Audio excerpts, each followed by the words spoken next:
So as you guys know, Joey Ortiz goes down yesterday, had to leave the game with a hamstring injury in the finale against the game against the Cubs. He's scheduled to have an MRI done today, but it's safe to say we probably won't be seeing him a bunch over the next couple of days, and we're going to be seeing a lot more of Andrew Monasterio. It's no secret that Ortiz has been inconsistently offensively, to say the least. On the season, he's just putting up a .231 batting average with a well below league average 71 OPS plus.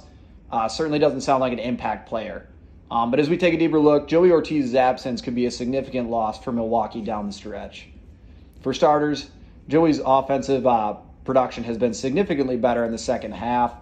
So far, he's OPSing a respectable 725 with a WRC plus just over league average at 104.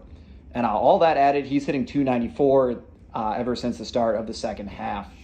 Additionally, Ortiz struck out only 11 times in 115 plate appearances. Sure, the walks and the slugging aren't quite there yet, but Ortiz's ability to put the ball in play and avoid the strikeout has been huge for Milwaukee down the stretch.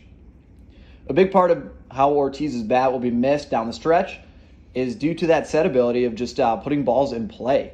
It embodies that hard-nosed brand of baseball that the Brewers have been playing all year. So even when he's not slugging, he's making up for it in these productive at-bats.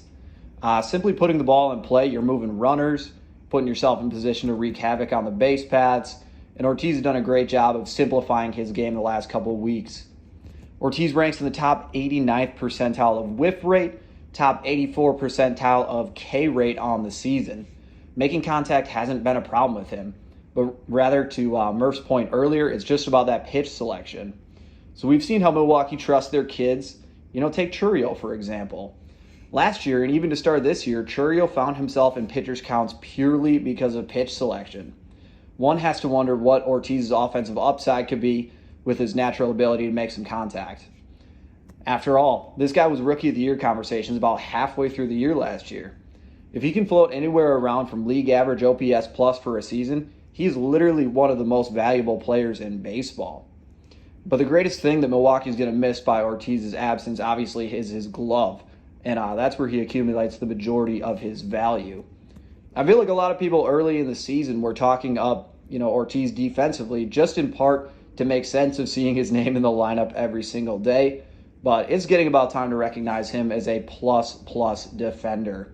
Ortiz ranks in the top 97 percentile in outs above average, in addition to top 91 percentile in fielding run value.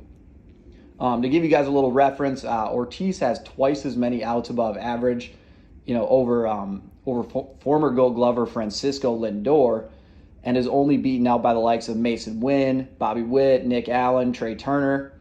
His fielding value is top 4 in baseball, quadrupling Lindor's.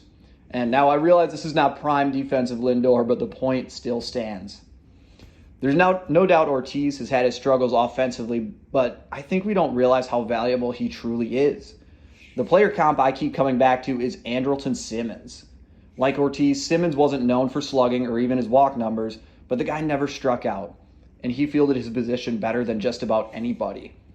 It's likely Ortiz will never reach that level of defensive wizardry of Andrelton Simmons, but it's fair to consider that this is his first full year as shortstop in the MLB, and he's already one of the best in the position. I think part of the problem was we started viewing Ortiz as Willy Adames' replacement, and as fans, we expected him to produce his value in the exact same way. But when you keep the Simmons player comp in mind and realize that the majority of Ortiz's value is going to come in similar ways to Simmons, it suddenly becomes easier to recognize just how good of a ball player Ortiz is. And to all my naysayers, no, I don't expect Joey Ortiz to have 20 outs above average like Andrelton. But I don't expect Joey Ortiz's offensive upside to remain sub 700 OPS either. The point is, the majority of Ortiz's value, like Simmons, will never show up in OPS. It doesn't mean that his fielding, base running, and his refusal to strike out can't make him a potential 3 to 4 WAR player. And sometimes all it takes is that one adjustment. Look, Bryce Terang has 8 home runs this month. You never know.